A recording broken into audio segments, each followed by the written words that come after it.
Yuji Itadori is now finally a special grade, or at least he's fighting on a special grade level. Since he very first entered Shinjuku, it's been on everyone's mind. He's finally got a curse technique along with the ability to now perform the reverse curse technique. He's completely leveled up his mastery over the soul and can even attack the space between Sukuna and Megumi's. While just a month before, no one would have questioned Yuji's placement alongside the rest of the grade 1 sorcerers. Aside from Yuji himself being recommended as a grade 1 candidate, his comparisons to other sorcerers like Nanami, Kusakabe, and along with Todo's ability to keep up with Yuji, despite Yuji hitting a black flash, it all made it pretty clear where Yuji stood. While definitely stronger than most, Yuji Itadori never made it out of the grade 1 tier. During the few times Yuji had gone up against actual special grades, they were all clearly out of his league. Kenjaku had Yuji on the ground literally within moments. Although Yuji had landed a black flash, pushing him to 120% of his potential, Yuji was still out there looking like he got knocked. Against Yuta Akotsu, while Yuji could keep up better than most predicted, he still literally died. When fighting alongside Maki Zenin back during their brawl with Sukuna, Maki's gotta ask Yuji before she finally decides that it's time to speed things up. Likely because Maki got the idea that Yuji just can't keep up with her anymore. He gets tagged at times where Maki just simply doesn't. Throughout the entire brawl, Yuji's clearly on the weaker end of almost every interaction. Against Kinji Akari, he's forced to sit through a literal beating. Even before he gives up on trying to dodge Akari's punches, Yuji still gets caught in his technique and pummeled. None of the characters I just mentioned are weak by any means. In fact, it's the opposite. The point I'm trying to make here is that Yuji clearly couldn't stand with them before, and the gap between Yuji and really any special grade he found was massive. Although Yuji was strong, he just wasn't exactly there yet. But although Yuji clearly couldn't stand with any of them before, things have definitely changed. In the last month before this big battle in Shinjuku, Yuji's been getting ready. He's back at his best. Yuji's at the strongest that we've ever seen him. Before, Sukuna never even considered Yuji worth killing, but in the present day, it's completely different. Yuji was given the role as one of the first people to enter the front lines when Satoru Gojo went down. He was one of the first people to take on Ryomen Sukuna. Aside from Satoru Gojo, he was the first person to land a blow that shook the King of Curses. He's been keeping up with Yuta Akotsu even inside of his own domain expansion, while before, that was the same special grade that was more than capable and even pulled off killing Yuji Itadori. He's been landing blow for blow and even a knee to the face on Sukuna, the one before who saw Yuji as nothing special and proceeded to laugh in his face. With his improvements to his arsenal and his overall power, in this video, I'll be going over why Yuji Itadori has reached the special grade level. If you would enjoy more Jujutsu Kaisen content like this, please make sure to leave a like and subscribe, and comment on some video ideas you want to see be done down below. Before his fight in Shinjuku, Yuji's definitely changed a ton. Because of that, I'll start by going over everything new to Itadori's arsenal, and because of that, I'll leave a timestamp on screen, and while I don't recommend it, there's chapters in the video, so if you just want to skip ahead, you're more than welcome. Since we've last seen Yuji, like I mentioned already, he's a lot different than he was before. He enters Shinjuku with these claw-like arms, and we've never seen anything like this before. From his forearms down to his fists, Yuji's got these demon-like gauntlets. We don't know if this is another curse tool similar to the one we see Yuta pull out in Sendai Colony, or if this change happened on more of a biological level. But to be honest, we'll just have to wait and see. Aside from appearance, Yuji's only gotten better at manipulating his cursed energy. Sukuna says that everyone on the battlefield has upgraded their cursed energy strengthening. In the last month, Yuji's only gotten better at making his body stronger. In combination with his already insane physical strength, this is massive for Yuji. His cursed energy manipulation in general has improved massively. Yuji's now able to perform the reverse curse technique. Now having access to RCT means that Yuji now finally has a healing factor. For a while, that's been everybody's big problem with Itadori. He's had just no way to recover from damage. While Yuji always had crazy endurance, healing himself from damage is still massive. If it's just pain, Yuji Itadori will keep fighting. We've seen Yuji push forward when taking damage on a level that would put most people out of commission. Against the Finger Bearer, Yuji lost an entire arm, but still continues to fight back. After being slashed through with Sukuna's dismantles back when he was only at 15 fingers worth of his original power, Yuji still kept moving forward. Yuji is just like Maki. They can both endure a ton of damage, but still keep fighting. Although unlike Maki, again, Yuji couldn't heal himself. While slow, at least Maki had a healing factor. Now with reverse curse technique, Yuji can still take that insane level of pain that he felt before, but also come back better than ever. In just the last month, Yuji's come pretty far with his mastery over positive energy. Keeping in mind that Ryu had mentioned back in Sendai Colony that repairing an arm would be one hell of a feat, meanwhile Yuji's repairing chunks of his abdomen. It's his reverse curse technique that's already saved him numerous times against Sukuna. While he hasn't completely healed yet, Yuji said that he's already eaten 4 attacks that should have put him down for the count, but thanks to his reverse curse technique, he's managed to pull through. On top of all that, Yuji's now finally using an actual curse technique. Since the very start of the series, we've been told that Yuji just can't use Jujutsu. Aside from the possibility of him using Sukuna's curse technique in the future, we never knew if Yuji was going to be more than our favorite punch and kick merchant. Yuji Itadori, just like Kamo and his 3 brothers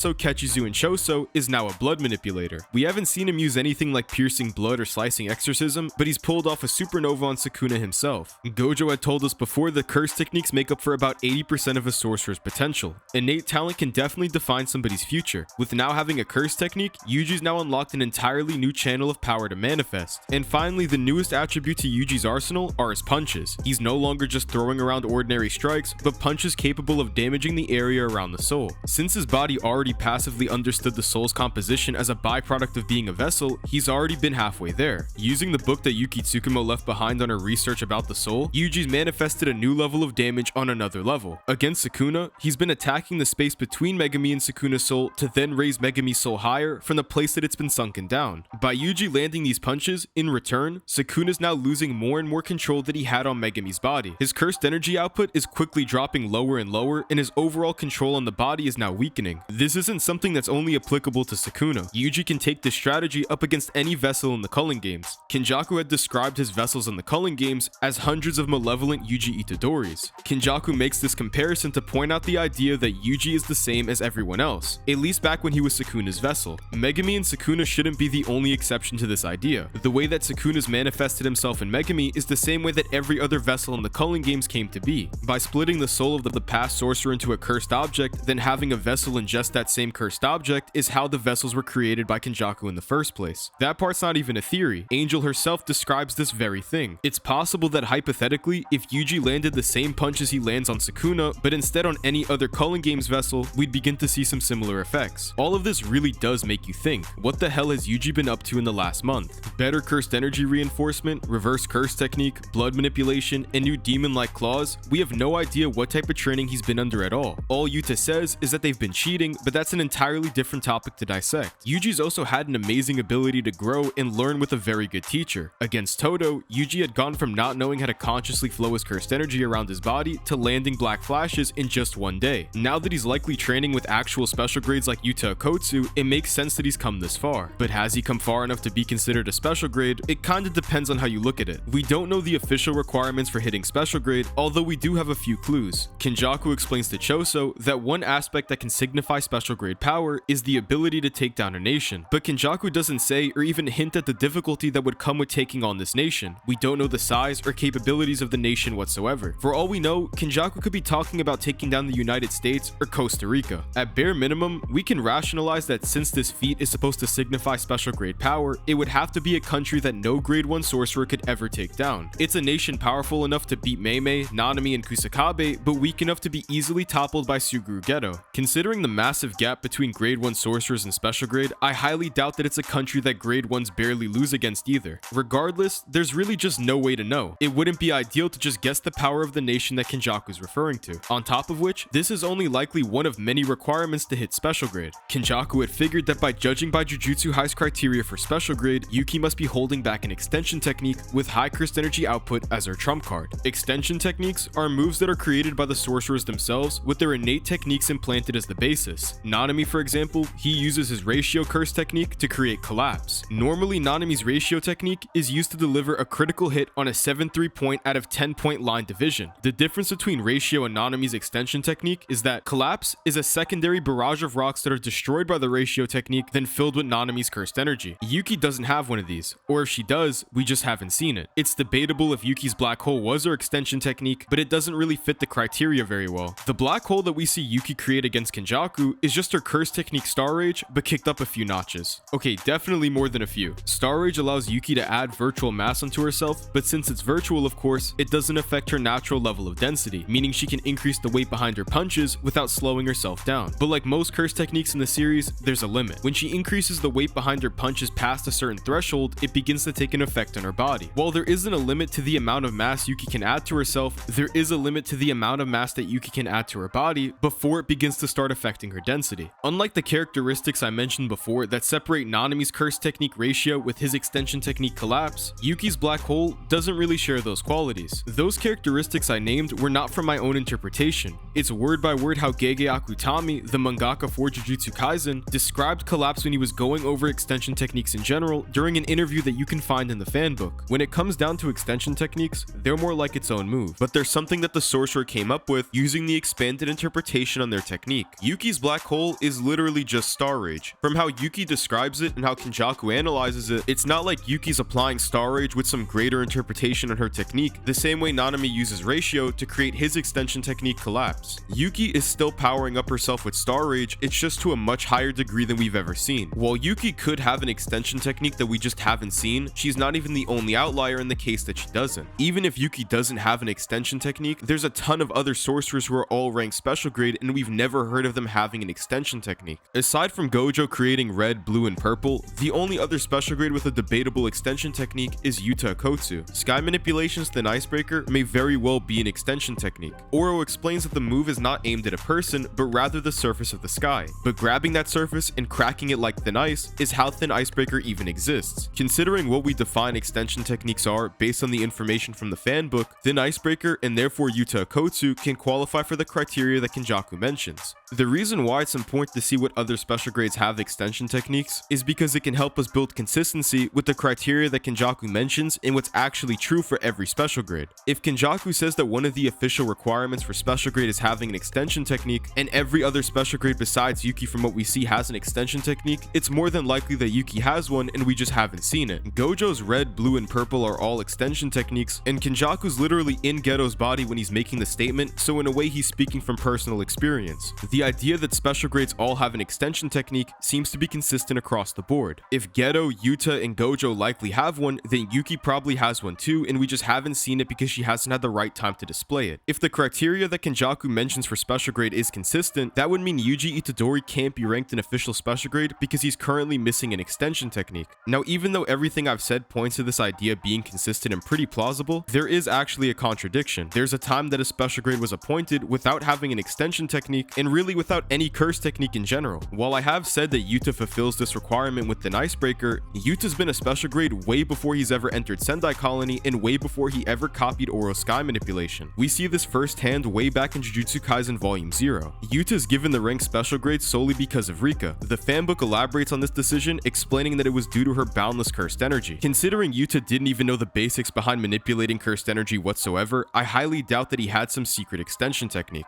So far, there's already been 3 different reasons for different people achieving special grade. One of them is having boundless cursed energy like Yuta, being capable of taking down a nation like Geto, or having a powerful extension technique with high cursed energy output like Gojo. None of the other officially ranked special grades have cursed energy even comparable to Yuta, so we can't go off that. We don't know the size or battle power of the nation that Kenjaku is referring to, so we can't really go off that either. Satoru Gojo is the only one out of the 4 special grades who even fits the extension technique requirement. With Suguru Geto, it's likely, but there's nothing that proves it for a fact. With Yuki, we've just never seen it or have never been implied that she ever has one, and Yuta just flat out didn't have one when he was officially ranked as special grade. There really isn't a requirement for special grade that seems to be all too consistent. Beyond all that, Gaku Ganji has said before that special grade is a bit of a misrepresentation even within Jujutsu sorcerers. Not even he agrees that special grade sorcerers have been represented properly, and there's likely multiple aspects to being special grade. Overall, the official requirements for special grade are just complicated. They don't entirely make sense or really seem to be all too consistent. Even if I were to be extremely generous and say that Yuji fit 2 out of the 3 known characteristics that can signify special grade, we don't know what requirements would be absolutely necessary and which might just be optional. So as for now, it's impossible to officially declare Yuji as a special grade just yet. However, a better question in my opinion is if Yuji is currently fighting on a special grade level. Hikari and Maki, for example, aren't classified as special grade whatsoever. Hikari was expelled and isn't given a rank in the fanbook, and Maki on paper should still be a grade 4 sorcerer. Despite not being ranked or even ranked unfairly, both are clearly fighting on a special grade level. They're both considered along with Yuta Akotsu as one of Jujutsu High's heavy hitting fighters. Without a doubt, not being ranked or being ranked grade 4 is clearly a complete inaccuracy to their insane level of power. Gojo had told both Yuta and Hikari to only join the battle against Sukuna if he himself became weaker than they were currently. In the event that Gojo's power does reach a certain threshold, one where he'd be weaker than both Yuta and Hikari together, then they should both join the fight and help Satoru Gojo. Gojo's implying that Yuta, the other officially ranked special grade, and Hikari, the unknown and ungraded sorcerer, should be around the same level. Now, before a debate starts in the comment section, Yuta and Hikari don't need to be perfect equals for Gojo's statement to make sense. Statements comparing both Yuta and Hikari's matchup can be found all throughout Jujutsu Kaisen. They're definitely somewhat close in power. Whether you think one is stronger than the other, it doesn't really matter to the argument. Maki's performances against Sukuna also clearly show her to be fighting on a special grade level. Throughout both of her encounters with the King of Curses, they both signify speed and power comparable to those on the special grade level. Both Akari and Maki are portrayed to be this strong, while Akari is ungraded and Maki on paper should still be considered a grade 4 sorcerer. Being considered an officially ranked special grade doesn't really matter all that much in my opinion. Considering the controversy around the official definition for special grade, this is a much better question. Is he fighting on the special grade level? Can Yuji Itadori keep up in comparison to those to be considered fighting on the special grade level? The short answer is yes. Yuji can 100% compete with those who are also fighting on the special grade level. Even while Yuta's inside of his own domain expansion, Yuji's got no problem keeping up with him. There's even a moment where Yuji begins to outspeed Yuta. Although this does only speak to travel speed, of course, it's still wildly impressive. Yuji's proved that he's got no problems landing blows on Sukuna while also trying to keep up with Yuta and Rika. We know all throughout Jujutsu Kaisen that normally sorcerers can't fight alongside each other when there's a large disparity in power present. It's the reason behind why when other sorcerers fight alongside Satoru Gojo, they only make him weaker. I'm not saying Yuji's equal or even relative to power overall to Yuta, but Yuji should not be able to keep up this much if he didn't have special grade level power. Keep in mind that Yuta, even outside of his domain, is still ranked as special grade. Yuji's able to compete with a Yuta who's stronger than he was when he was ranked as special grade. Gojo has explained before that domain expansions give the caster an upgrade in stats. We've seen the difference in power between people like Megami and Dagon inside their domains versus outside their domains. It's clearly a massive difference. Also keeping in mind that generally, we know the gap between special grades and grade 1s are massive. Not a single one of the officially ranked grade 1s have anything on the special grades. While it is important to keep in mind that the Sukuna that Yuji's fighting is actively being weakened, along with having a lot of other after effects from his fight with Gojo, he's not the one who I'm comparing. Yuji's ability to fight alongside Yuta against Sukuna is what's impressive. Yuji's keeping up in a special grade battle against and alongside a special grade. The weekly pages from Shonen Jump recently have also said the same thing. There's a comment about how the special grade battle is currently being expanded with the target between both Yuji and Yuta becoming Sukuna. While Ino's sure that Kusakabe can also keep up in a special grade battle despite himself being grade 1, there's definitely a difference between how Ino and Kusakabe perform against Sukuna and how Yuji performs alongside Yuta. None of them have anything to prove that they're even slightly capable of fighting alongside a Kotsu like Yuji has already done. Without a doubt, Yuji is finally showing us that he's more than capable of standing alongside other special grade students in Jujutsu High. Keeping up alongside Yuta, using reverse curse technique, blood manipulation, and soul striking punches, aside from when it comes to an answer to domain expansions, Yuji Itadori is more than capable of competing on the special grade level.